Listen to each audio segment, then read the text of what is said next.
I've talked about the need for a convention because somehow the federal legislature has gotten out of our control and there's nothing we can do about it. One can say the same thing about the federal judiciary.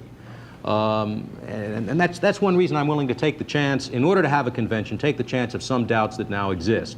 I'm not sure how much longer we have. I am not sure how long a people can accommodate itself to directives from a legislature that it feels is no longer responsive, and to directives from a life-tenured judiciary that was never meant to be responsive, without ultimately losing its sense of control of its own destiny. We are all sitting breathless, waiting for the Supreme Court to tell us what our fundamental beliefs are with respect to this particular issue, without having a hope of getting anything done about it if the Supreme Court should find that our fundamental beliefs are in fact different from what our fundamental beliefs are.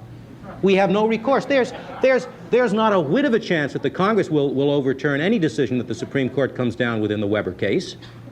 And unless this alternative method of amending the Constitution is adopted, we will continue to live under that kind of what I consider inanely non-democratic system. It is just foolish to sit wringing one's hands, wondering what the Supreme Court is going to tell us our fundamental Constitution requires on an issue such as this. It isn't though we have had a sacrosanct, untouched Constitution. The Constitution has been changed, whether we have liked it or not, over the last 200 years, and not merely by the ratification process.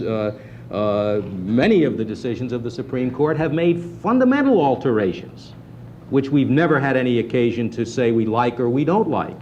So it isn't a matter of whether we leave the Constitution untouched, but whether we, in a sense, prevent somebody else from touching it in a way that we don't like. Go to conventionofstates.com, press the button, sign the petition.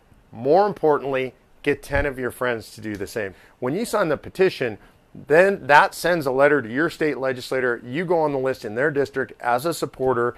We deliver those lists to the state legislators. It means something to them.